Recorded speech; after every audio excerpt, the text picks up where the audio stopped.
America right here in this bill, so that we're not only going to tell you what the codes are going to be, but we're going to tell you how many people you need to hire to enforce this. Page 41, determine any geographic area within the contiguous United States that lacks a federal power marketing agency. Because, you know, we can't move power around the country without a federal power marketing agency. We do it today, but now we have to have a new government agency to do this. All California housing standards are now going to be imposed on every American community. You don't have the right to have your own building standards in your community or in your state. Hell no, the federal government's going to tell you what they are. It quickly became clear why Pelosi and the Democratic leadership were desperate to keep the contents of the bill secret before the vote.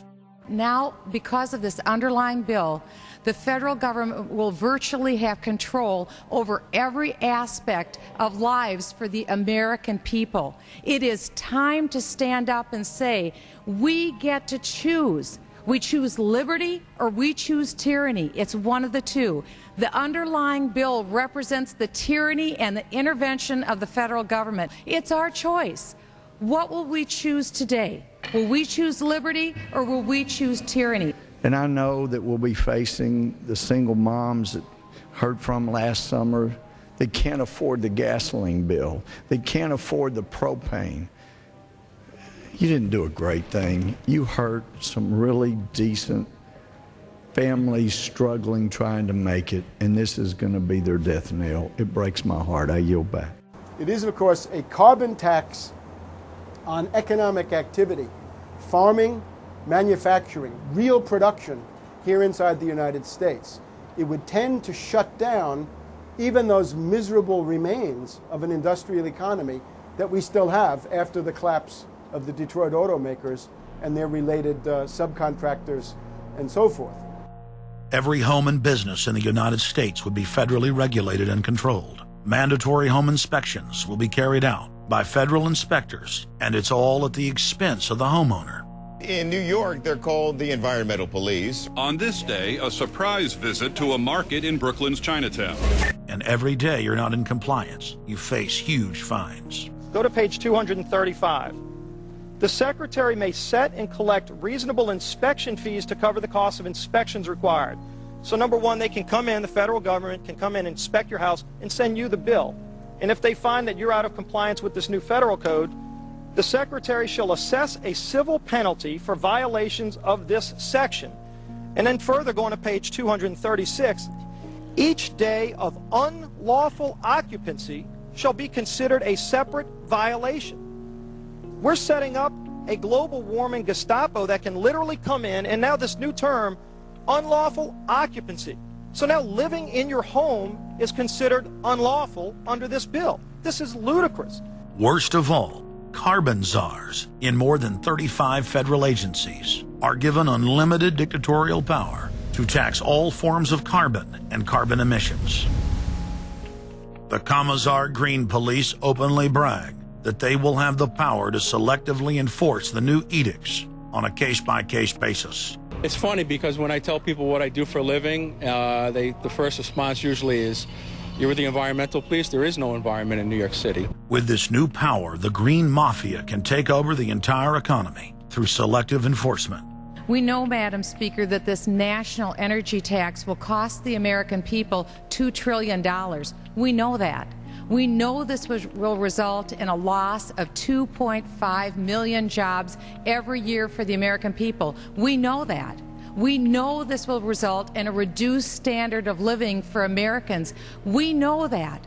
What is the point and what's the benefit? The same central banks that have stolen more than $50 trillion from national treasuries across the planet are now creating a new derivatives fraud through the cap-and-trade carbon tax system that dwarfs their previous Ponzi schemes.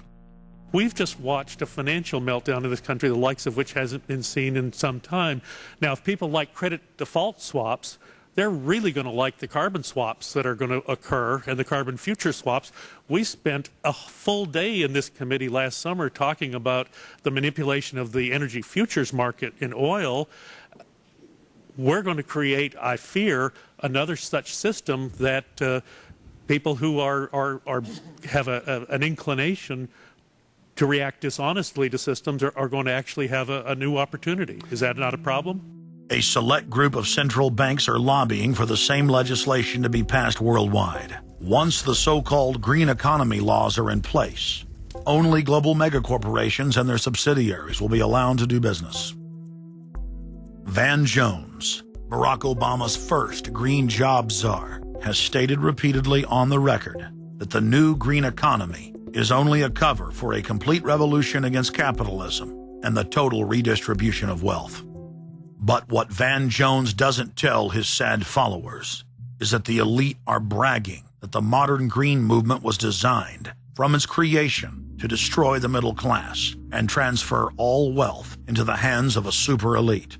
They're not doing this to uplift the poor. No, the goal is to enslave the planet and usher in a new dark age. Every nation on Earth is in the process of, or has already passed, its own set of carbon tax laws and regulations. If their plan is successful, every nation on Earth will not only pay tribute to the powerful world government, but every facet of human life will be regulated by the technocratic global planners. Under the carbon tax scheme, China, India, Mexico, and over 150 other nations are exempt from the global tax system. You see, the bankers already own and control the third world. Their final target is the middle class of the West. Once they've dismantled the economies of the United States, Europe, and Japan, they believe no one can stand in their way. In short, the New World Order is a global corporate takeover. In their global corporate state, there is no room for individuality, sovereignty, or independence. As their program begins to face more and more opposition, lawmakers and supporters of the man-made global warming hypothesis want laws to be passed, making it illegal to question their theories. Recently, the head of Greenpeace was forced to admit that the Arctic and Antarctic ice caps grow in the winter and shrink in the summer, and that this is all part of a natural process driven by the tilt of the Earth and the Sun. The cosmic radiation coming from space, the amount reaching the Earth is affected by the strength of the Sun's magnetic field. So the magnetic field of the Sun is almost like a gateway controlling the cosmic radiation reaching the Earth.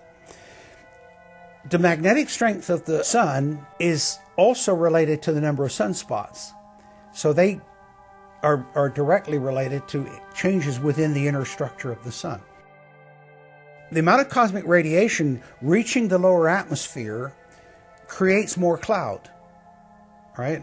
And cloud forms, you need to have what are called condensation nuclei. That is, little particles around which water can change from water vapor or gas into water droplets, minute particles that are visible in the form of clouds.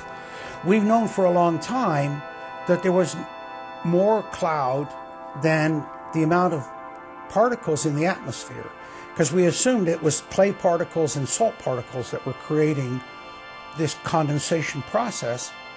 But there was this gap. We now realize, of course, it's the cosmic radiation that's doing it.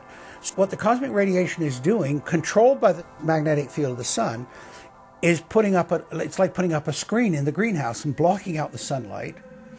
And of course, that then affects the temperature of the Earth. That's why there's a relationship between the sunspots and the temperature on the Earth. So we now know the mechanism, but they completely ignore that. More than 31,000 scientists from across the United States, including more than 9,000 PhDs from the fields of climatology, atmospheric science, earth science, and hydrology, signed a petition rejecting man-made global warming as a scientific fraud.